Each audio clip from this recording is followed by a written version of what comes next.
میں نے کئی جلسوں میں کہا ہے,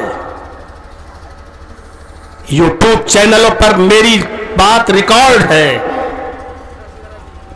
میں نے کئی جگہ کہا ہے کہ دیکھیے میرے نام کے آگے چترویدی مت لگائیے. میں نے یہ بھی کہا ہے کہ میں چترویدی نہیں ہوں. کہیے تو کل اس یوٹیوب کی وہ کٹنگ ہم پھیلا دیں پورے علاقے کے اندر, لیکن اس کے باوجود چترویدی لکھا جا رہا ہے. جھوٹا پبلش مت کیجئے. ہم آپ ہی کو نہیں کہہ رہے ہیں, صرف آپ کی غلطی نہیں ہے. کل جہاں جلسہ تھا ان لوگوں نے بھی لکھا, اور کل جہاں جلسہ ہونے والا ان لوگوں نے بھی لکھا.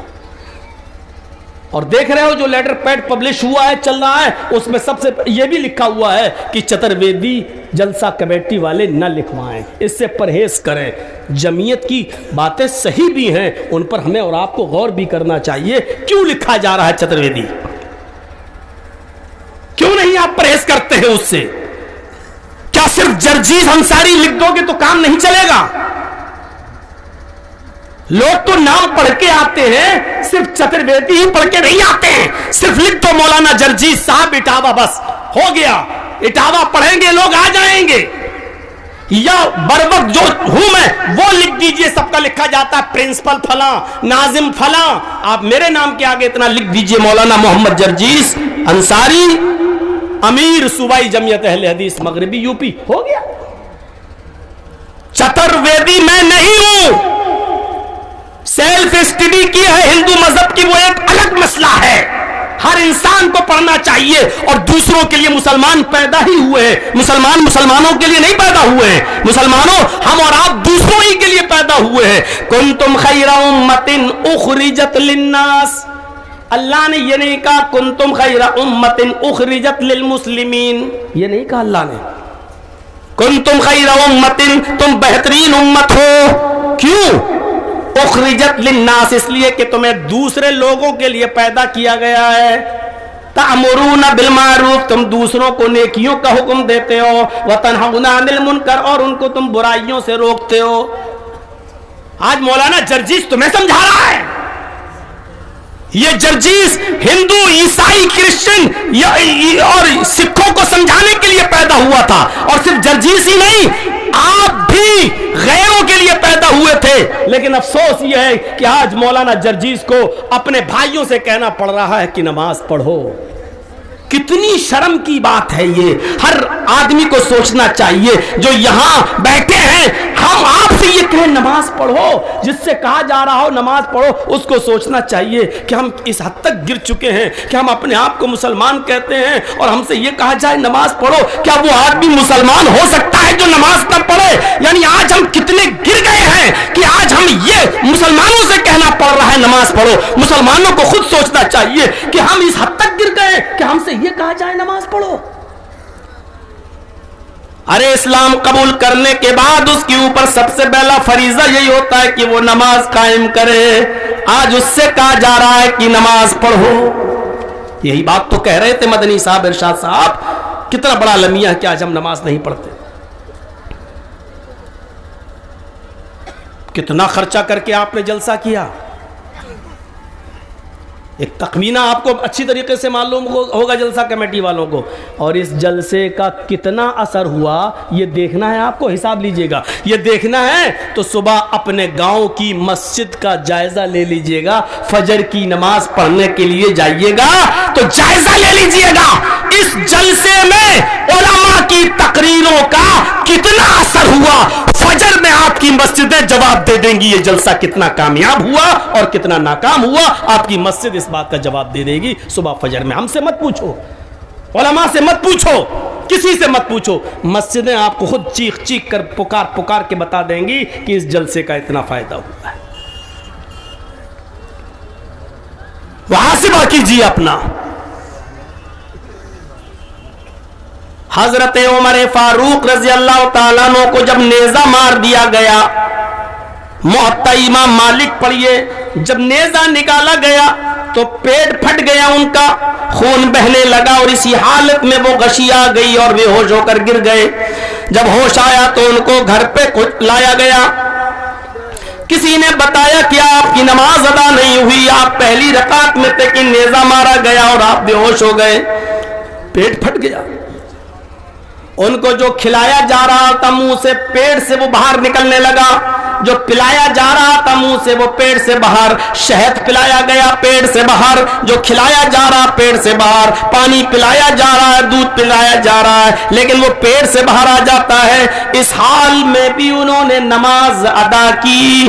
پوچھنے والوں نے پوچھا امیر المومنین آپ نے تو اس حال میں بھی کھڑے ہو کر نماز پڑھ لی ہے, پیٹ آپ کا پھٹ چکا ہے, آپ کا پیٹ پھٹا ہے, آپ کے خون, آپ کا پیٹ سے خون بہ رہا ہے, جو کھلایا جاتا ہے وہ پیٹ سے نکل جاتا ہے, اس حال میں بھی آپ نے نماز ادا کر لی. اگر آپ کے بعد کسی کی یہ کنڈیشن ہو جائے, خون بہنے لگے, پیٹ پھٹ جائے, آتے باہر آ جائیں, اس حال میں اگر وہ نماز چھوڑ دے تو اس کے بارے میں کیا حکم ہے؟ حضرت عمر فاروق کہتے ہیں اگر وہ ہوش میں ہے تو اس حال میں بھی اس کو نماز پڑھنا پڑے گی. پوچھنے والوں نے پھر پوچھا امیر المومنین نماز تو پڑھنا پڑے گی, لیکن اس کنڈیشن میں اگر وہ نماز چھوڑ دے تو اس کے بارے میں آپ کیا فرماتے ہیں؟ تو حضرت عمر نے یہ فتویٰ دیا لا حج فی الاسلام لمن ترک الصلاۃ. موطا امام مالک اٹھا کر دیکھ لو, ایسے آدمی کا کہ پیٹ پھٹ گیا ہو اور کھانا پانی پیٹ سے نکل رہا ہو اور ہوش میں ہو, اس کے باوجود اگر وہ نماز نہیں پڑھتا ہے تو اسلام کے اندر اس کا کوئی حصہ نہیں ہے. اس کنڈیشن میں اگر ہوش میں ہے تو نماز نہ پڑھے تو اس کا حصہ نہیں ہے اسلام میں. اب آپ اندازہ لگا سکتے ہیں. جرجی صاحب بہت اچھا بولے, باہر جا کے چائے کی دکان پہ یہ باتیں کر لینا, کیا تقریر کری, باتیں کر لینا, سب کچھ صحیح, لیکن فجر کی نماز میں اگر مسجد میں نہیں آئے تو سمجھ لو کہ آپ نے کسی عالم کی بات ہی نہیں مانی, آپ نے یہ جلسے میں ثواب حاصل نہیں کیا ہے, آپ نے صرف اپنی آنکھیں پھوڑی اور اپنی رات برباد کی ہے. حساب تو لینا پڑے گا اپنے آپ کو.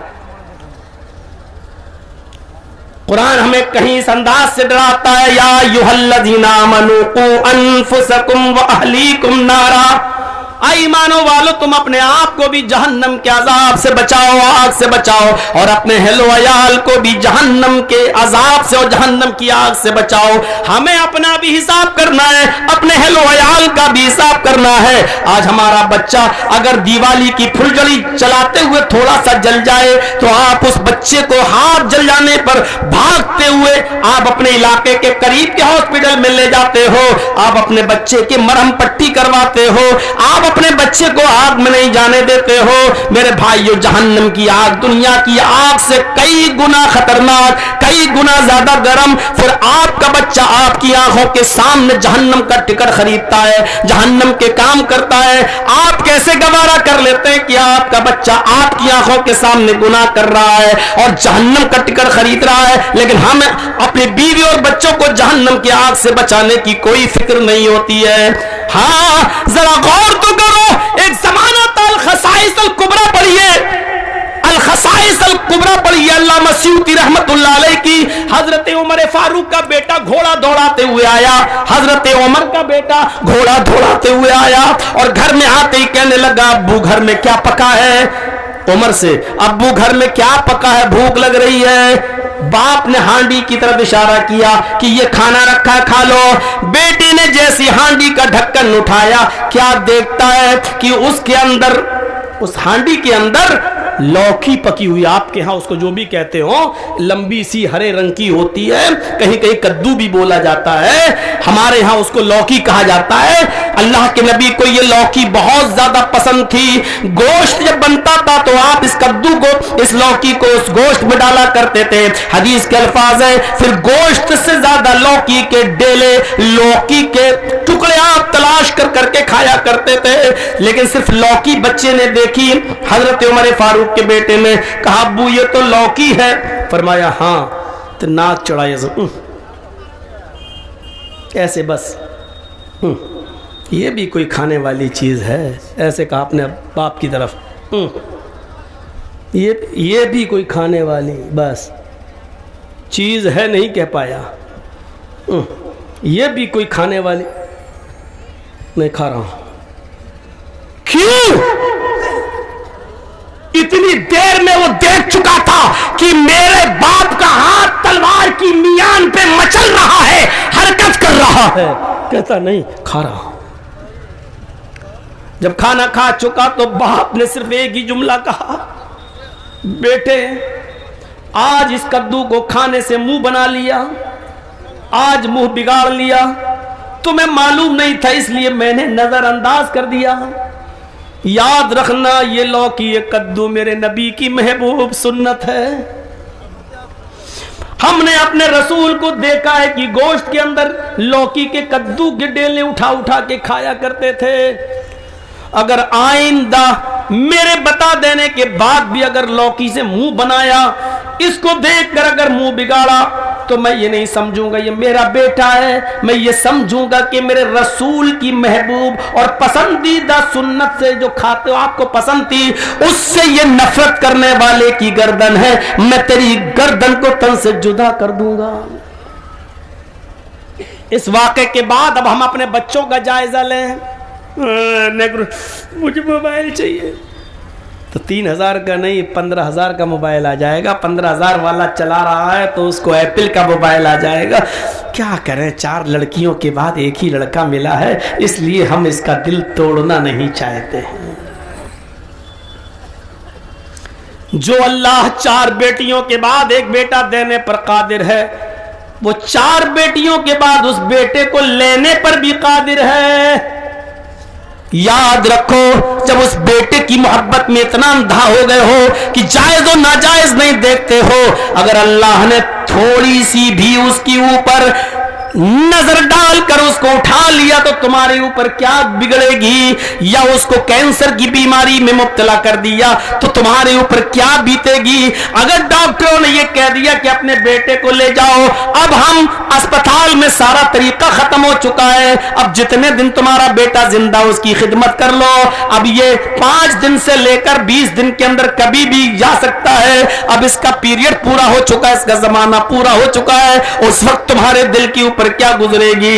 اس لیے فرمایا اِنَّا أَمْوَالَكُمْ وَأَوْلَادَكُمْ فِتْنَةٌ, لوگوں یہ مال اور یہ اولاد فتنہ ہے, آزمائش ہے. اس آزمائش میں پورا اترو, کیونکہ مال و دولت اللہ زیادہ دیتا ہے تب بھی آزماتا ہے, اور اولاد دے کر بھی آزماتا ہے. ایسا تو نہیں کہ مال و دولت کے چکر میں اتنا پڑ گئے ہو کہ اللہ کو بھول جاؤ, اور اولاد کی محبت میں تم اللہ کے قانون کو اور اللہ کی عبادت کو بھول جاؤ. اسی لیے فرمایا یا ایھا الذین آمنوا لا تلہکم اموالکم ولا اولادکم عن ذکر اللہ. ایمانوں والو کہیں ایسا نہ ہو کہ تمہیں تمہارے مال اور تمہیں تمہاری اولادیں اللہ کے ذکر سے غافل کر دے. یہاں ذکر سے مراد نماز ہے, یہاں ذکر سے مراد نماز ہے. کہیں ایسا نہ ہو کہ تمہیں اللہ کے ذکر سے غافل کر دیں, تمہیں نماز سے غافل کر دیں. بہانہ نہیں چلے گا. ہماری ماں بہنیں آئی ہیں نا, فجر کی نماز پڑھی نہیں, کیوں؟ بچے نے پیشاب کر دیا تھا رات میں, ناپاک ہو گئی تھی. یہ بہانہ نہیں چلے گا. قرآن پہلے کہہ چکا, کہیں ایسا نہ ہو کہ تمہیں تمہارا مال اور تمہیں تمہاری اولادیں کہیں اللہ کے ذکر سے غافل نہ کر دیں.